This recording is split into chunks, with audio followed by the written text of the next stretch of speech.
As we get ready to wrap up February, I was thinking about when Tanya and I were doing the morning show, doing birthdays, anniversaries that we absolutely love to do.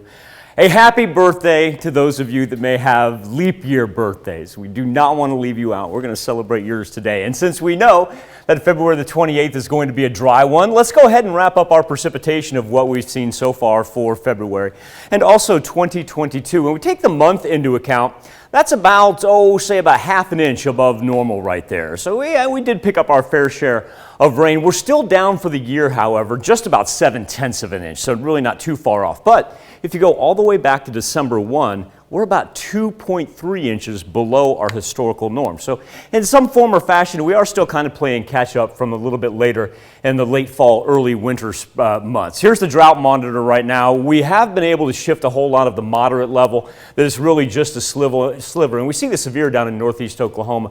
But it's nice to see that the majority of it has slipped back to the dry category. Of course, ideally, we'd all be like this and wouldn't have to worry about any type of drought. But for the most part, that has gotten incrementally better from where we were at the beginning of the month. And then, of course, you push east of the Mississippi, everything's just looking great. And if we know about the tinderbox that they've had to tolerate out to the west. We're going to be on the dry side here really for the rest of our work week, and it's going to be a little bit abnormally warm. February average high, just about 49 degrees.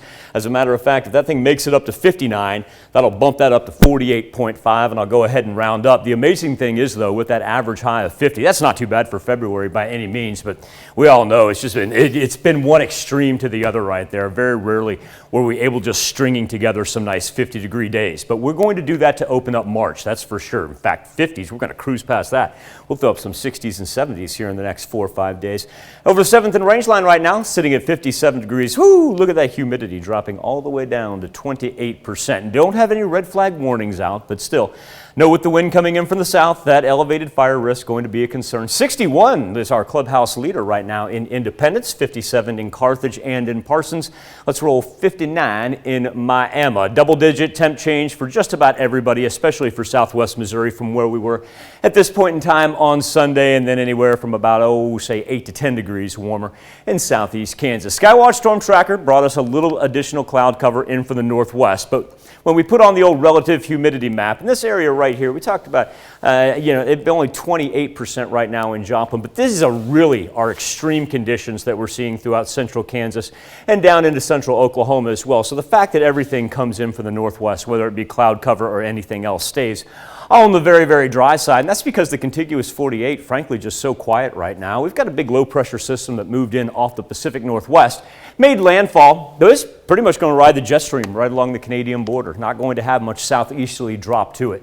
Afternoon planner, let's go. I think we'll see some mid-60s. Not widespread, but it won't be too bad. A little increased cloud cover. Great day to get out and maybe take a run or maybe take dogs for a walk. Coming off of last week, everybody's probably needing a little fresh air. And then overnight, even with the increasing clouds, gradually clearing up for Tuesday morning. As Future Track will show you, by the time we get on the road for tomorrow, above the freezing mark, and then let the March warm up begin. How about we roll high 60s and low 70s all the way into the weekend?